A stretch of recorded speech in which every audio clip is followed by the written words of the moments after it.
Magandang araw sa inyo. It's another lecture para sa Discrete Mathematics at ang topic natin ngayon ay Logic Circuits.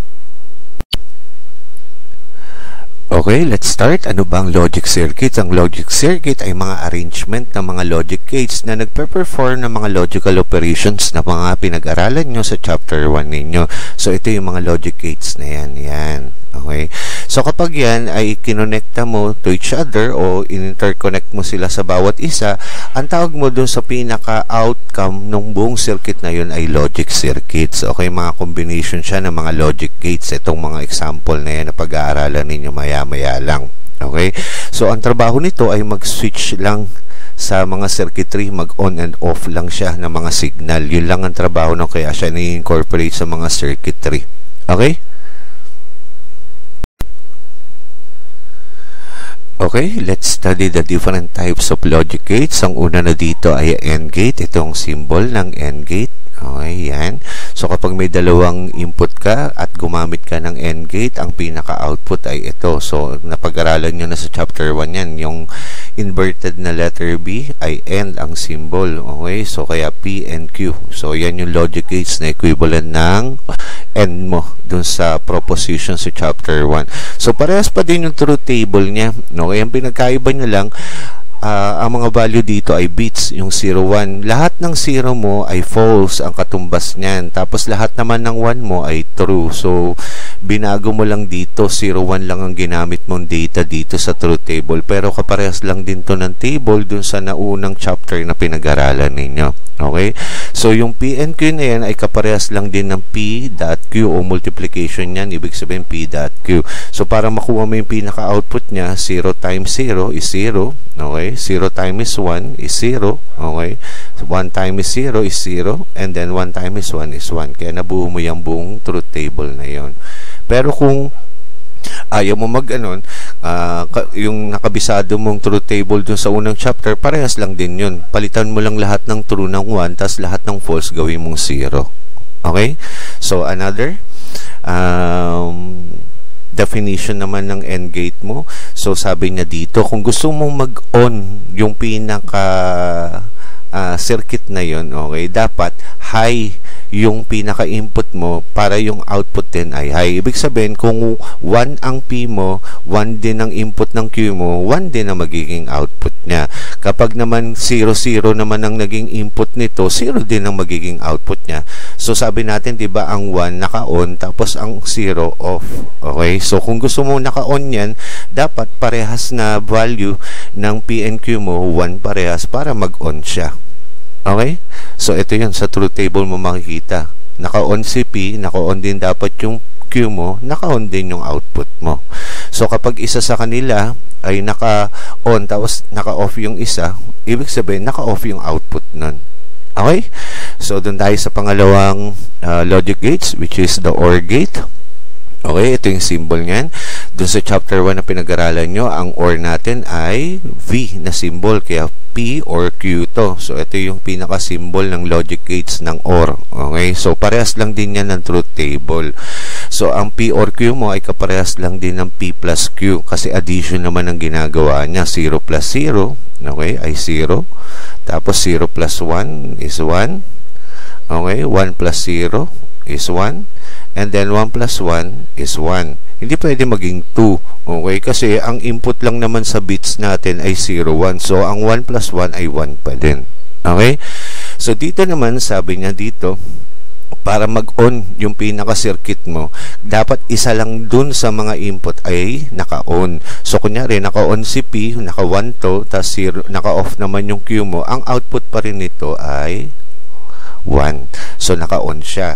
So, kung ito namang P mo ang naka-off, tapos ang Q mo naman ang naka-on, ibig sabihin yung output niya magiging on pa din. Yung naka-switching niya. Okay? So, dito, kaya mo ito pinag-aaralan, okay? Kasi interconnected ang bawat chapter dito sa Discrete Mathematics. So, yung unang chapter mo, pinag-aralan mo doon mga proposition, kino-convert mo yung mga proposition mo o yung mga declarative sentence mo dito sa mga logical expression na ito na P and Q o kaya P or Q siya. Kino-convert mo siya into a logical expression. Dito naman sa chapter 2, yung natutunan mong logical expression na pag-convert na, i-convert mo naman yung logical expression na yan sa equivalent naman na logic gates niya para makabuo ka ng isang logic circuits kapag pinagsama-sama mo yung mga logical expression na yan. Yun yung pinaka-agenda ng topic na ito. Okay? Okay, another logic gate ay inverter or NOT gate. Ito naman yung negation na equivalent dun sa unang chapter. So, ang NOT gate, ito ang symbol niyan. Okay, yung P mo, kinukuha mo yung negation niya, kaya naging NOT P. So, yan yung equivalent symbol niya. Okay, ito din yung logic truth table niya. Okay, nakaparehas din na pinag-aralan mo dun sa unang chapter. Yung pinagkaiba lang, true all false dun, dito naman 0, 1. So, alam nyo na ang 0 ay false, tapos ang 1 ay true. So, kung makikita mo, kapag ang input niya ay 0, so, ibig sabihin na magiging output nun ay 1 kasi kabaliktaran niya. So, kung 1 naman ang input, magiging 0 naman ang output niya. So, kung naka-off siya dito, mag-on siya. Kung naka-on naman siya dito, mag-off naman yung pinaka-circuit mo. Okay? So, another is the buffer gate. Ang symbol naman niya, ito, wala siyang pinagbago. Kung anong yung input mo, yun din ang magiging output niya. So, usually, ginagamit lang itong buffer gate as a repeater sa mga circuit o kaya kapag mahina yung signal, pinalalakas niya ng kaunti kahit papaano yung pinaka output ng signal na yon. Okay? Parang inaayos niya lang yung mga noise dun sa signal na yun para maging mas maganda ang kalabasan ng output niya. So, kaya kung makikita mo dito sa truth table niya, walang pinagbago. Kung naka-off siya, naka-off pa din siya. Kung naka-on siya, naka-on pa din siya.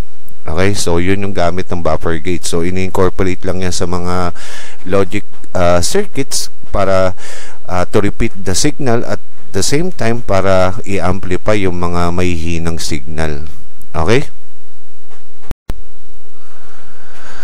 So, the next logic gates na pag-aaralan natin ay NAND gate. Ang ibig sabihin ng NAND gate ay not AND na logic gate. Okay? Ito, ginagamit ito kapag gusto mong naka-off yung pinaka-output niya, dapat yung dalawang input niya naka-on. So, kapag naka-on yung dalawang input mo, ang magiging output niya ay off. Okay? Mamaya pag-aaralan natin yan dito sa truth table. So, dito, dahil sinabi niya not AND gate ito. So, yung kanina pinag-aralan mo sa AND gate na P and Q, lalagyan mo lang ng symbol na NOT para maging NAND gate. Okay? So, yan yon. Kapag gumamit ka naman ng distributive property, di-distribute mo yung NOT na yan dito sa expression na to. Ito yung kalalabasan niya, NOT P and NOT Q. Or, ito naman yung pinaka-talagang pinaka-symbol niya sa logical expression. Ito, gagamit ka ng bar, tapos P.Q. Dahil ang ginagamit ng AND gate natin ay multiplication, kaya may dot doon. So, bar, tapos P.Q. Yan yung pinaka-symbol ng NAND gate sa logical expression. Okay? So, ito yung pinaka-truth table niya. So, kapag parehas na naka-off yung dalawang variable mo, ang output niya ay on. Okay? Kapag isa sa kanila ay naka-on, tapos naka-off naman yung isa, ang output pa rin niya ay on. Okay? So, ganun din dito.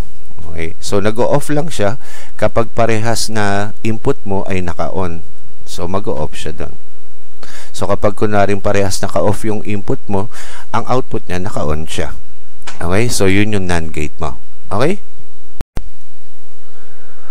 So, the next logic gates na pag-aaralan natin ay NOR gate. Ang ibig sabihin niya, not OR. Okay? So, ito yung pinaka-symbol niya. So, kanina pinag-aaralan natin sa OR gate, P or Q. So, kung lalagyan mo lang ng not na symbol para maging NOR gate siya. So, pag gumamit ka ng distributive property, distribute mo yung not na yan dito sa expression na to, magiging equivalent expression niya, magiging not P or not Q. Okay? Or, ang pinaka-symbol talaga sa logical expression ng NOR gate ay ito, bar, tapos P plus Q, dahil addition ang ginagamit natin sa OR gate. Okay? So, ito yung pinaka-truth table niya.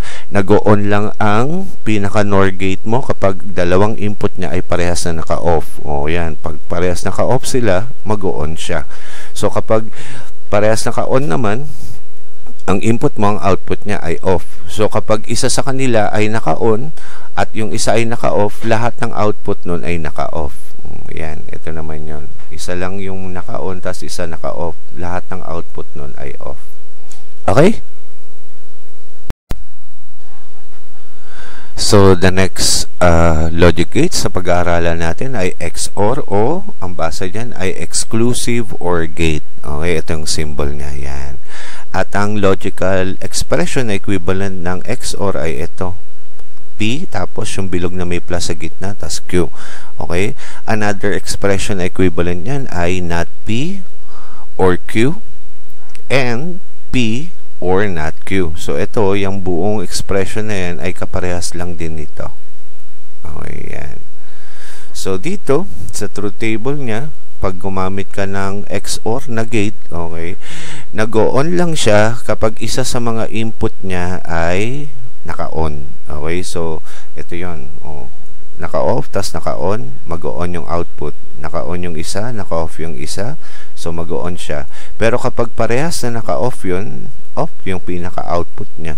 So, yung input niya parehas na naka-on, pero ang output na kalalabasan nun ay off. So, dun ginagamit yung mga XOR gate na yan kapag ganun ang gusto mong situation nung pinaka-circuitry mo. Okay?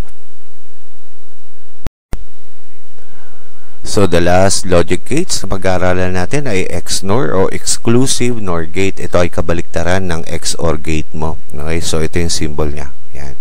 So, kapag nakakita ka ng may bilog, yun ang ibig sabihin nun ay NOT. So, kapag may mga bilog yun. Okay? So, ang equivalent na logical expression yan ay ito. Okay? Bar, tapos P, tapos yung bilog na may plus, tapos Q. Yan yung equivalent logical expression ng XNOR gate mo. Or, another equivalent pa niya ay ito. Okay? P and Q or not P and not Q. Okay? Equal lang yan dito sa expression na ito. Okay? So, dito, sa truth table niya, nag-on lang siya kapag parehas na input mo ay naka-off, so mag-on siya. So, kapag parehas na naka-on siya, mag-on siya. Kapag isa sa kanila ay naka-on, tas naka-off, ang pinaka-output nun ay off pa din yung switching niya. So, dito off, tapos on, off siya. So, on dito, tas naka-off ka dito, so dito, naka-off pa rin siya. Okay? So, kapag ganyan yung situation na gusto mo mangyari sa circuit design mo, ang magandang gamitin na logic gate ay XNOR. Okay?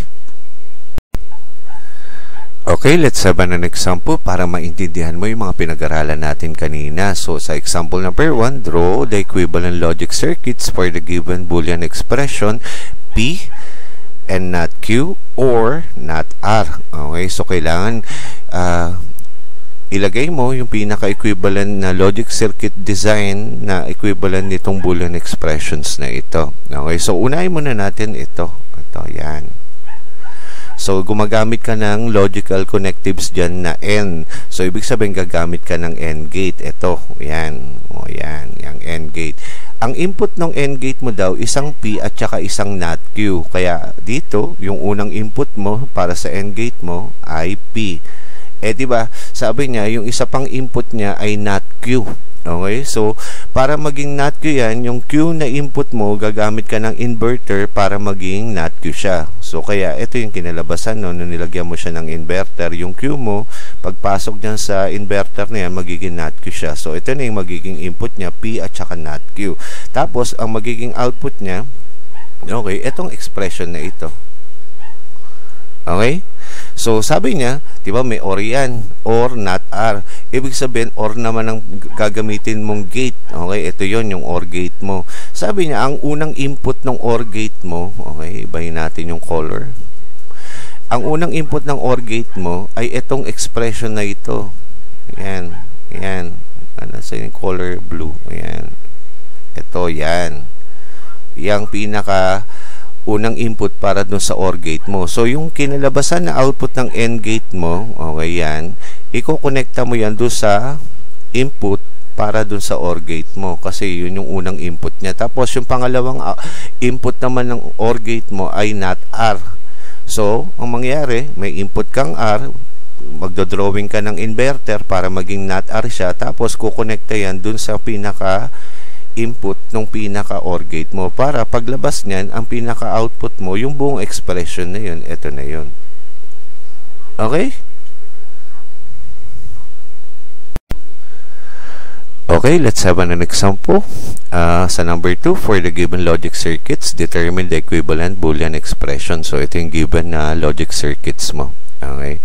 So, baliktad naman dito. Kanina, dun sa unang example, given ka na expression, tas i-drawing mo naman yung equivalent logic circuits. Ngayon naman, given ka na logic circuits, buuin mo naman yung pinaka-logical expression na equivalent naman na. Okay. So, dito, kung mapapansin mo, ito ay XOR. Okay. Yung symbol na yan. O, yan.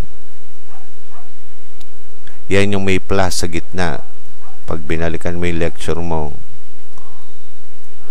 o hindi siya madrawingan, o yan, basta may plus sa gitna, o yan. Tapos, ito, AND gate ito, o yan, AND gate, kaninang pinag-aralan mo, o AND, kaparehas din ito. So, sabi niya, ang input daw nito sa XOR mo, P at saka Q. O, di ibig sabihin, ang output niyan dito, magiging P, tsaka yung plus na may bilog. O, yan. O, yan. So, kaya meron ka ditong P, tsaka yung symbol na bilog na may plus Q. Yun yung naging output niya. Okay? O, ibayin naman natin yung color nung ano para. Sabi niya, ito, okay, nakakonekta yung input nito sa P, dun sa AND gate mo. Okay, yan, dyan. So, ibig sabihin, ang input nito, P. Tapos, ito din, nakakonekta dyan yung Q. Okay. Dito. Yan naman yung sa Q mo. So, ang input mo sa AND gate mo, P at saka Q. So, ang kalalabasan yan dito, okay, ito, P, okay, tapos yung inverted B, tsaka Q. O, yan. So, ibig sabihin, ito yun. O, yan. Kaya, yan na yung naging kinalabasan niya. Ngayon, sabi niya, yung output nito, kumonekta dun sa AND gate, tapos itong output naman nito, nakukumonekta dito. So, ibig sabihin, ito, pagsasamahin mo lang yung dalawa na yan, na ang nasa gitna niyan ay yung AND na operand. Okay? Kaya, yun yung kinalabasan na output niya. P, tapos yung bilog na may plus Q, tapos AND, okay? Kasi AND gate yung ginamit mo dito. Tapos itong input na yan na P and Q. Oh, yun ngayon yung pinaka-output nitong pinaka-logic circuits na ito. Okay?